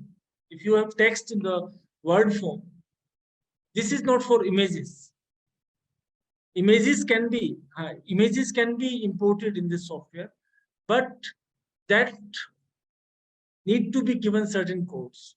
But most of the times, NVivo is used for text, and for text you need to give certain codes, and it will create wonderful chart or analysis and data for you. Focus group discussion means if you are recording, there are 2 ways of focus group, 3 ways. Some people, they make notes during the focus group discussion. Some people, they record, because you cannot write the entire discussion and argument while the actual focus group is happening. This is not possible for everyone. You can use audio recorder for recording the focus group. That will be less disturbing, and it will be a natural setting, because in hand or somewhere you can place the audio recording, but with the consent of the participants. Another way is to record the focus group through the video camera with the permission and consent. Afterwards, what you have to do is you have to transcribe all the words, all the discussions, all the debate in the text, and then you can put the text in your software and code. That is the only process. That is the process. And we always, the next question is one more query. Can we get your email from some query later on? Yes, you can. I type here only. So can we get your, okay. So there's one more question. Mhm. Always need to orient ourselves in quantification of data. Also, while doing qualitative research, can we simply focus on qualitative data analysis alone? Uh,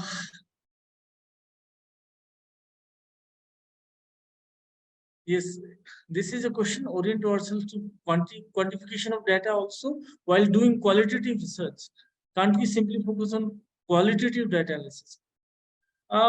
Actually, more and more research scholars nowadays, they are using multiple research methods.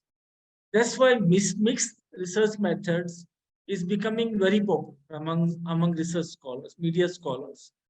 Triangulations are being used using multiple research methodologies.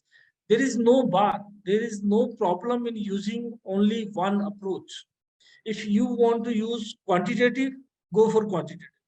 If you want to use qualitative, you can focus on qualitative only. Like a lot of ethnographic research scholars, a lot of sociologists, they focus only on qualitative data.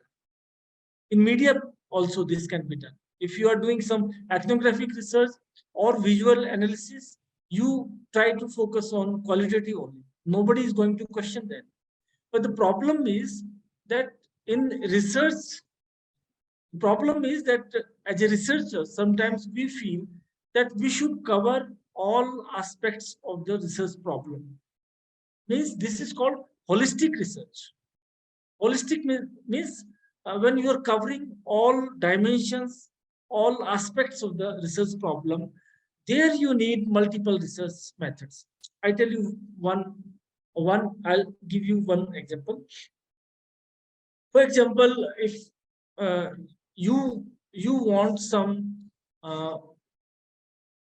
you want to study what is the usage pattern, or let us say what is the usage pattern of mobile phone or smartphones among youth, or we can say mobile addiction. You want to do some study on that.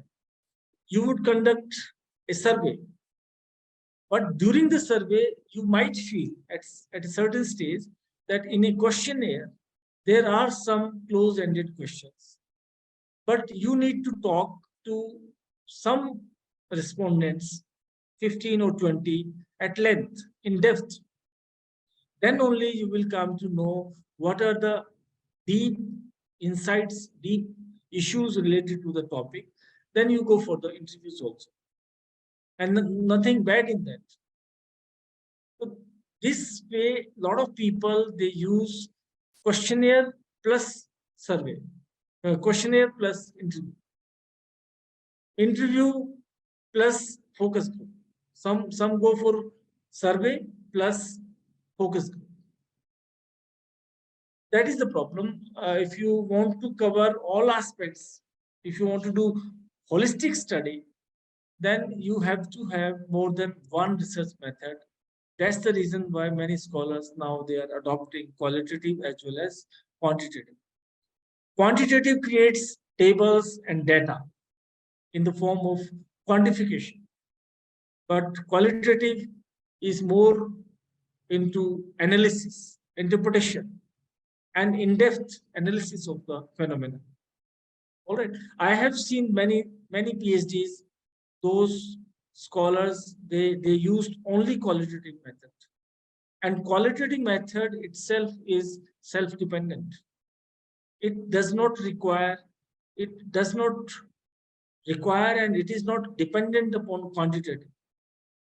It's only a psychological bent of psychological issues, or we can say perception among the research scholars, that unless until there are some tables, unless until there are some charts or diagrams, your thesis is not well taken, is not considered to be solid in terms of data or presentation. No problem in that. Just go for qualitative only. But the important thing is you should apply the methodology of qualitative analysis meticulously, because in foreign countries, now scholars are very, very meticulous. Why are research papers, they are not being published by the international journals? Because in qualitative research, we simply write an essay. We simply write an opinion piece, what we feel, what we observe. That is not the way. We need to be more rigorous. Okay, sir. Thank you. Next question is about the researcher's bias. This is related to research ethics and research bias. This is a difficult thing because we all are human beings. But being a researcher, very good that we are aware of this issue, aware of this concern, aware of this problem. And there are ways to counter the bias. For example, if there is a coder, if there is an interpreter, or there is a survey boy or interviewee, there are ways to counter the bias. You need to apply that formula. For example, if you conduct, if you are coding something, coding reliability is a concept. In content analysis, qualitative content analysis, there is a concept called coding reliability. Means how much coder's judgment, if you are giving a code to a particular thing, particular line or particular concept, then is it possible? It is very possible that another person, another coder, he would give a different code. Then if 3-4 people, 3-4 coders, they are using the same code book and they are in the work, there should be a reliability test between all 3 coders. And there is a test, there is a formula. In that formula, a small sample of the text is coded by 3 people at different level. And then we cross-check. Then we compare whether this coder is doing well or another coder is doing well. If the reliability level is 0.5 or below that, then it's okay. If it is difference level is more than that, then it is not acceptable. Again, we conduct a training between the coders. Coders means usually what happens in PhD, all the data is coded by the research scholar himself or herself. But if there is a huge study, more than one coders, more than one surveyor, more than one interviewee, they are applied. Whether they are trained properly, whether they understand the concepts in the similar way, what is the similarity level, what is the reliability level among them, that is to be checked. And the checking method is some formula. What is that formula? That a small sample of text is coded by all the coders one by one, and then the findings are cross-checked. If there is a similarity index or similarity level of a certain level, then it is accepted. If it is beyond that, less than that, then it is not taken well. That is the formula. But we need to be very careful about that. Sometimes what happens, even if we single-handedly coding the data or taking the interviews or analyzing the thing, usually what happens, we suggest that whenever you are writing the report, just write the report in one go. One go means continuously you start writing. 1 week, 2 week, 1 month, continuous. Don't break, because half the part if you're writing this month and later part of the report you are writing 2 months back, 2 months ago, then maybe possible that the understanding or your perception, not perception, but your temperament or your understanding or mood and all that will be different after 2 months. This way, we need to take care of that. Next question is, can you, what is that?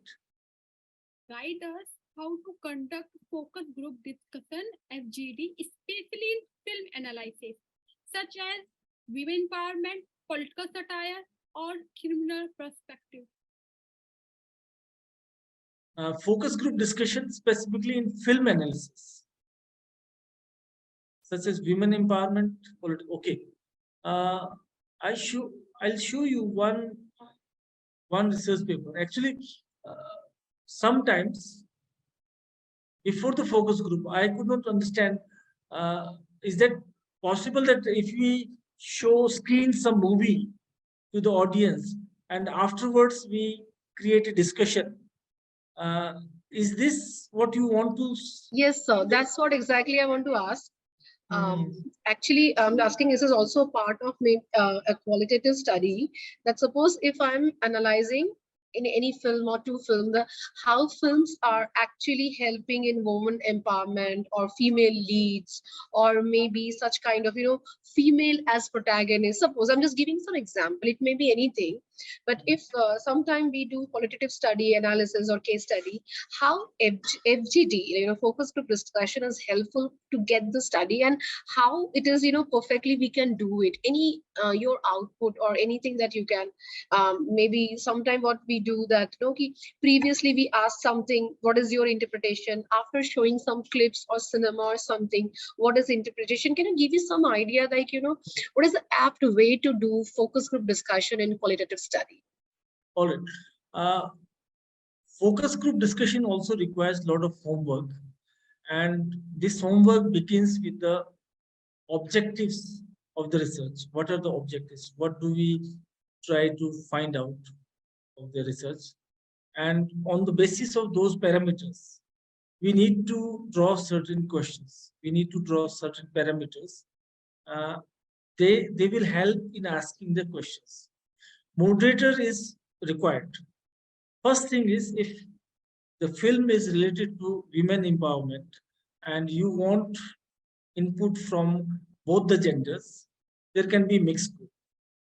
Initially, like I did a study on the sanitary pads, ads related to the sanitary pads. What is the perception of male and female students? I conducted similar kind of things. I screened certain ads, and afterwards I conducted a focus group of female only, then male only, and then a mixed one. And there was a difference between the discussion, nature of discussion of all the three groups.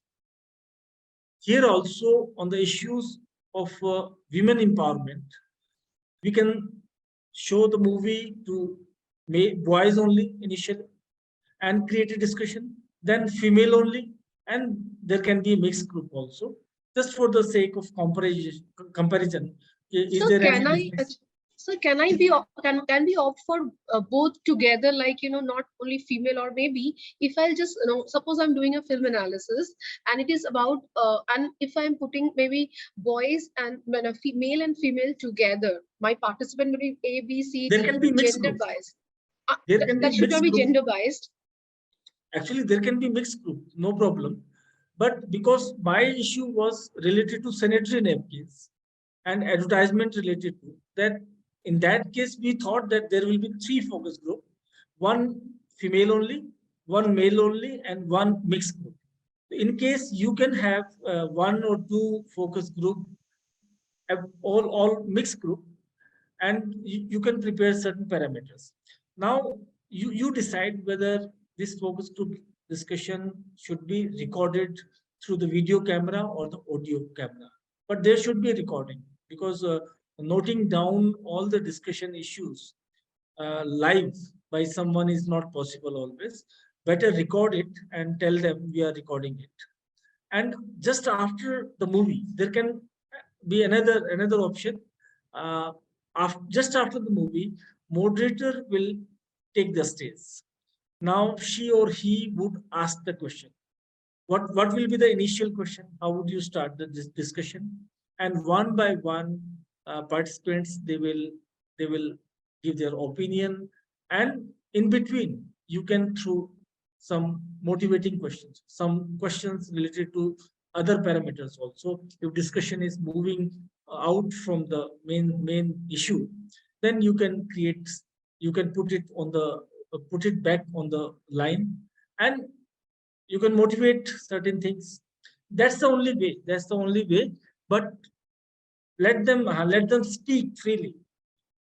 Let them, and better you ask to give them. Better you ask them to give certain examples. For example, if you ask them that whatever you say something, give your statement, give your opinion, give your whatever you think, but relate it to the film, relate it to certain scenario, scene, or some character, or some dialogue. Give some example. What did you perceive? How do you see a particular dialogue, or particular, what do you think about that particular character, and how this film is creating this meaning? These all things can be asked from the viewers. But let me be very clear that focus group is not a group discussion. Focus group is not a group discussion. It is not a group interview also. Some people, they confuse it with group interview. Means one by one, moderator will ask the question from this, same type of questions. No, this is not group interview. This is a group discussion kind of thing. But there is a moderator and there is an objective also. And it will be recorded, and later on you will find that and maybe this happens in most of the focus group, because some people, they are participating very enthusiastically. Some people are, one or two are dominating also. They are very vocal. They carry away the entire debate, and some people, they are hesitant. But it's the responsibility of the moderator to motivate them, to give them a chance, to ask them, okay, let us listen to this. What is she thinking, or what is your opinion, what is your take, and let it be a diverse opinion debate. So that is, and a good moderator is required. Actually, good moderator is always required for a good focus group. Yes. But bigger question is, Dr. Novina, after conducting the focus group, next question comes, how would you write this? How would you interpret this data, this full focus group data, into your report, into your research paper? That is another next level question. And that is learned only by going through certain research papers. How other research scholars, they are presenting their data, they are presenting their discussion in debate. Any other question? Otherwise, I'll show you some research papers. Sure, sir, sure.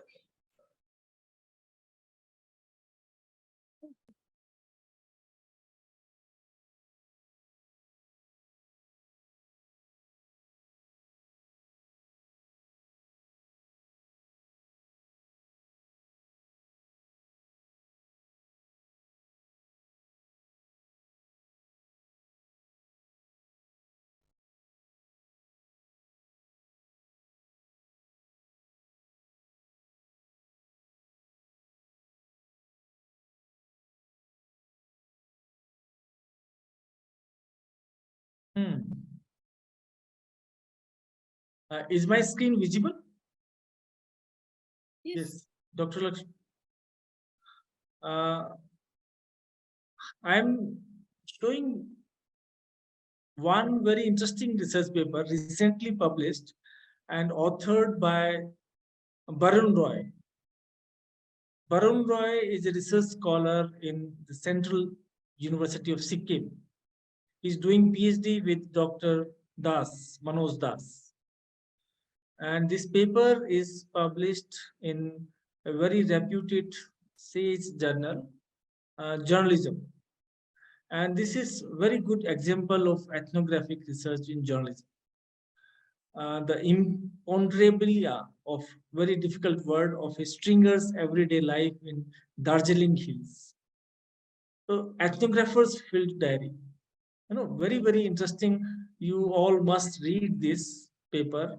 If anybody wants this research paper, then I can mail it to you. Just go through this. What is the style of writing? Keyword. I have highlighted certain points. It's starting with the setting. Setting. This whole research paper is written in the storytelling. Sir, part. if you can open this paper, it would be nice. Open means I have already shared the screen and opened the paper. Is it visible? No, sir. Only PDF is visible. Like 4 PDFs are there. That folder we can able to see. Oh, okay. I thought.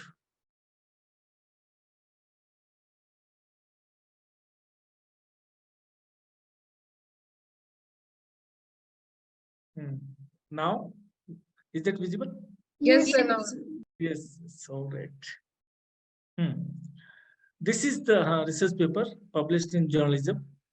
Journalism is very reputed journal by Sage. Paper by Barun Roy. Abstract. Then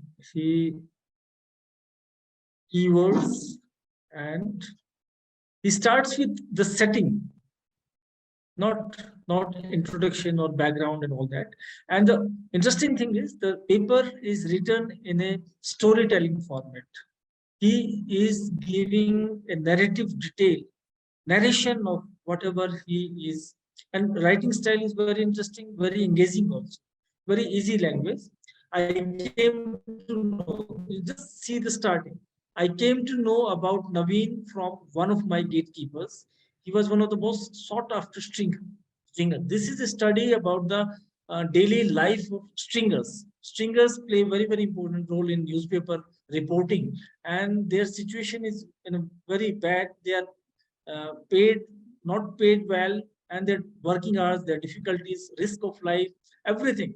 He actually went to the stringer, requested him, and he stayed with him for 2 days in his home, and he just noted down all the details in whatever is happening in his family with him. How does he eat? Who are the members in family? Children, wife, home, kitchen, room, bedroom. Then how does he report? And what is the relationship with his colleagues and newspaper room? Every detail, every detail. So he starts like this. I came to know about Naveen from one of my gatekeepers. He was one of the most sought after stringers in the region, having worked for several Nepali dailies. He also did most of the legwork for prominent Bengali television news channels operating from Kolkata whenever the Gorkhaland movement flared up. So I'm not going to read this whole. In the beginning, he's giving a lot of literature review in a very brief manner, because research paper, nobody is accepting long research papers. They publish only small papers. Gaining access. Access means access to the stringers. How did he get the permission to live with the reporter? This is all about that. It was around 4 a.m. and there was a flutter of noise. The family of 3 was awake. Naveen was brushing his teeth while his wife Nisha was preparing breakfast. This is the style of writing, you see, which is very, very uncommon style of writing of a research paper. The day begins, how the day begins of a stringer. I got up from the couch, walked towards the baby to make her stop wailing, but after staring blankly at her, I gave up. Naveen cried, "Don't worry, she wants her mother. You will get used to this." Very, very interesting story he's giving. And one by one, he's moving with the reporter over the dangers that lurk around. By 8 a.m., since morning to evening, he stays with him and gives the life details of all what he is facing. Fringe benefit versus journalistic integrity. Some people, they wanted to give bribe to the reporter. He refused. He keeps on talking to him about his experiences, about his friends, about his life aspirations and future plans, salary, everything he has written. And the day is still young. We returned to the press club by 2 p.m. The leader who had surrendered to the police released a statement. This way, why do it?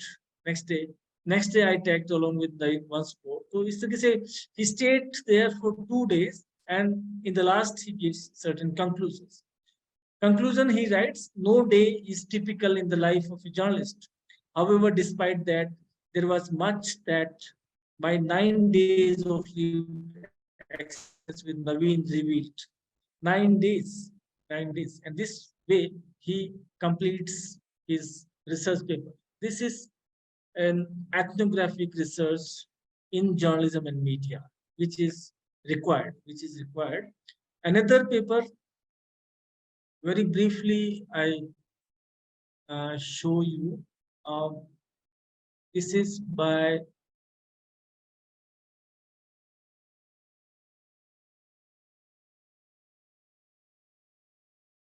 Is this visible? Yes, sir. This is a paper.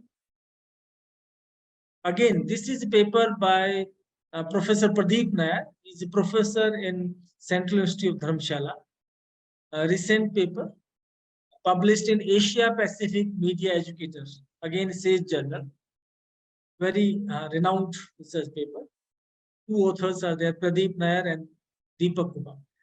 This is a simple paper on media use and well-being, understanding the interplay in the context of Tibetan youth in India amid COVID-19 crisis. How Tibetan people, because you must be knowing that in Dharamshala, a lot of Tibetan, along with Dalai Lama, they came to India, and still they are living there, and they have a village. They have a village on the outskirts of Dharamshala. So this is a study about those Tibetan people and Tibetan youth. How do they use media for their well-being during the COVID period? Abstract conceptualizing of well-being. So what is the meaning of well-being? And then Tibet and Tibetan in India. Some historical connections and aspects, relationship between Tibetan and Dalai Lama and all that. And the idea of well-being versus the Tibetan perspective. What is the difference between the concept, idea of well-being, how Indian concept and Tibetan perspectives are related and different. And then he gives the method. You just carefully see, I have highlighted certain things. The primary data were collected through in-depth, semi-structured interviews and focus group discussions. These two things, in-depth, semi-structured interview and focus group discussions. Both open and close-ended questions were used for interviews and focus groups in order to gain in-depth information from respondents. 150 informants were contacted for the purposive basis to facilitate a focus on sharing information about media use. He approached 150 respondents for this purpose, and he conducted semi-structured interview and focus group. How does he present the data collected from focus group and interview? You see, just see discussion and analysis, media uses and well-being. Now, he's giving a lot of quotes from other scholars also. What is the role, how media plays a role in well-being, creating well-being. I have highlighted this. The use of interactive new media tools helps these young isolated people to engage themselves in online interactions, thus having a notable impact on psychological and social well-being. Communication activities like interactions on social media networks through tagging, commenting, and communicating, self-presentation, presenting and sharing photos, pictures, updating status, entertainment, leisure use, Facebook, Twitter, Instagram, WhatsApp, OTT platform, content consumption. These all have both positive and negative effects on well-being. The surveyed young Tibetan not only interact with others through new media applications, but also gain experience in social connections.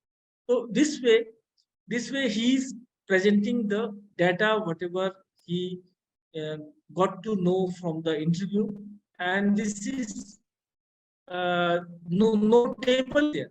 You see, no table, no pie chart is there. Only discussion and some portions of the interviews and all that. He's not quoting the people. He's not giving detailed portions of the interview, because research papers have to be small, very succinct, brief. Conclusion: the study carries a thematic analysis of various media communication uses centered on Tibetan settlements in India. He did thematic analysis actually, and in the last, he is concluding some of the percentage also. This is the paper, and one more paper I would like to show you. This is about. The paper actually came to me for review. This paper came to me for review. A paper written by a scholar from Ethiopia, Addis Ababa. Health-seeking behavior of street-connected children. Street-connected children means children who are living in the street, slum dwellers or living in the street. How health is an issue for them, and what is their behavior related to health. This is all about that. He used a survey. The scholar used a survey. That's why in the first part, he is giving some tables. In the initial part, he is giving some data, initial quantitative data. Like he asked certain questionnaires. He asked certain questions, yes, no. What is the percentage? This is quantitative data, giving some tables and all that. But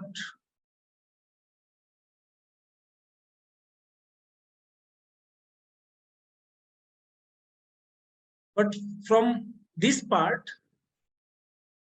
he is giving qualitative data also, because he conducted certain interviews.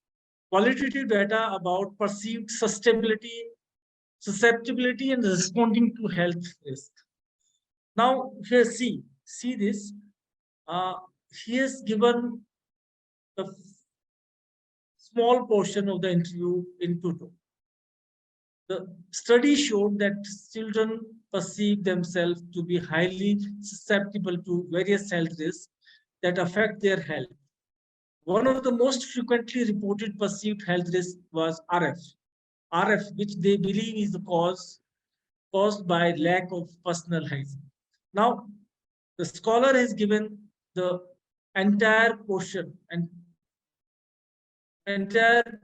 of one byte. I am more afraid of RF. I suggest RF not understandable. Please give the full form of RF.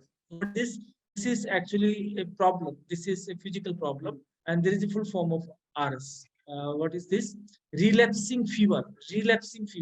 It needs to be used once. I have suggested, being a reviewer, I have had previous experience with it, and it is caused by lack of personal hygiene. The boy is saying like that. RF is caused by having so many louses in your hair and clothes, especially if you don't wash it on a regular basis. Bed sheets we use to sleep on the ground may develop louse, and this is what the boy in the street, he is explaining about the fear of RF and what is the cause, what is his knowledge about RF. He's saying that this is related to the hygiene, and the scholar is not giving the name of this boy.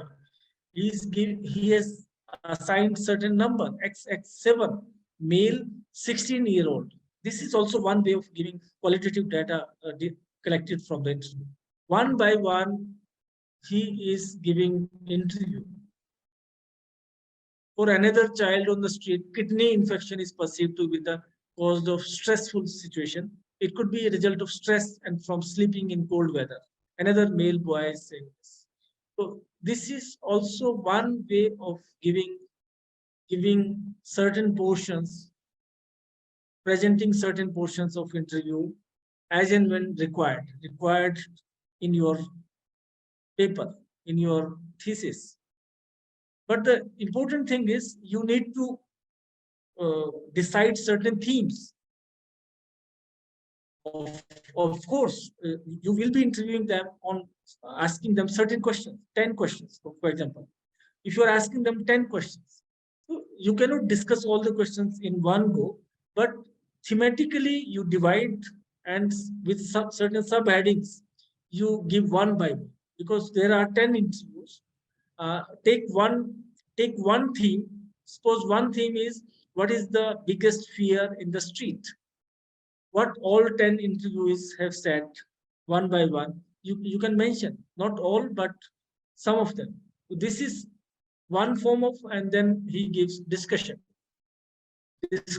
He's discussing about opinions and certain other quotes and discussions, all this. This is another way of presenting thing. One similar kind of interview mentioning was done by Sudeshna also. She is also a scholar, based, she's a teacher, I think, journalism practice. This is a research paper published in Routledge Journalism Practice. This is also very reputed research journal, making sense of views, culture in television news media in India. Sudeshna Devi, she is a scholar from West, means Indian origin, but at present she is teaching somewhere else. She has done doctorate from JNU. Let's see how she is quoting the interviews. Lot of literature review. After a lot of literature review, there is no quantitative data. There is no quantitative data, but she has divided. She has given certain subheadings like use opinion programming in television news media. In this chapter, in this section, she has mentioned about various programs on various TV channels, and in between she quotes like a journalist, just like a journalist. For Rajdeep Sardesai, and just see the highlighted portion. For Rajdeep Sardesai, consulting editor India Today, there is an urgency among news channels to appear distinctive in the cluttered market. This distinctiveness can be achieved by doing investigative journalism. And later on, by giving this brief, later on, according to him, now she gives complete a big portion, certain big portion of his bite, of his interview. If our original aim was to protect and preserve constitutional values, today it is not providing information or education to people based on those constitutional values. Next, she has given a interview portion by Chandan Mitra, editor-in-chief of the Pioneer, also highlights how this international trend in news production has crept into Indian television. Again, a small paragraph with a different font size. And this way she is giving place to the interviews. And Nalin Mehta, consulting editor, Times of India. Again, new channels survive the TRP all over the world news. This is a relevant portion of the interview, not the whole interview, whole portion, but a small one. This is just like a news bite. Nature of use.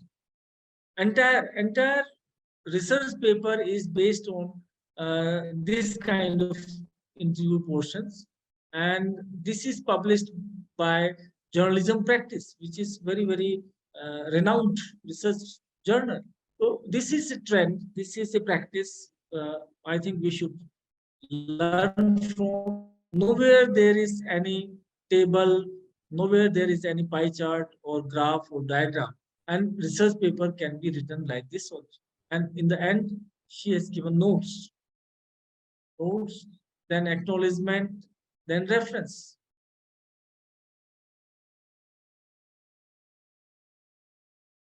I think this has made the things quite clear. And anything else? This is all from my side. Please. Okay. Some participant asking for this paper. If you could send us. Sorry. I couldn't get your point. Please repeat. I'm saying the participant asking for this paper. If you could provide us or send us, or even Yes, I can mail to you. I can mail it to you. Can I share right now? Where? No, it's not possible. No? I can share it with you. You just Yes, sir, you give can. me your, Maybe share. through WhatsApp you can share, sir. I will share with other people. Yeah. Dr. Novina, you are asking? Yes, sir. If you can share through mail or maybe through WhatsApp. All right. Through I'll WhatsApp, I'll share. All these 4 papers. Yes, sir. Just after the presentation, I'll share all these 4 papers with you, and you can share it with the participants. Okay, sir. Any other question? It's 5, already 5. I think 2.5 session is over. Any other question? Last question. okay. Is there any other question? I guess not. All right. Please conclude, Dr. Lakshmi. Okay, sir. Thank you so much. So I would like to summarize this entire session. Sir gave us very insight, rich, in-depth talking or knowledge about qualitative research. He begins with the historical perspective of research, qualitative research. Then he moved on grounded theory. Then he moved on. He discussed about FGD, focus group discussion, and ethnography, virtual ethnography, visual data, and also the coding on the NVivo. The NVivo software is basically for the qualitative research, where we use coding and then we can interpret. Then sir discuss coding reliability, like NVivo or any other, we do coding. And in social sciences, always come up ki how means did you code things and how reliable they are. So we social scientists always most of time depend on the intercoder reliability. And sir discuss very elaborately about intercoder reliability also. And he discussed some papers and which liked so much by our participants. And thank you so much, sir, for being with us and giving us this small or in-depth knowledge about qualitative research, although it is very vast area if we see the qualitative, because it comprises so many areas like phenomenology and phenomenology research and ethnography. So just my one question I would like to ask you. A few days back, I was reading about phenomenology, then ethnography. In social science, especially when I go and talk to professors, there's always a discussion over technical term. My technical term can be different from you because it is not science. Okay, like phenomenology and ethnography. There is a very minute difference, and people are so confused what term we should use. Ethnography. I would like to from this problem.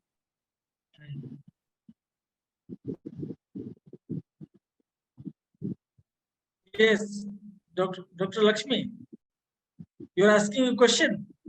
This is last question. He was What your question is? question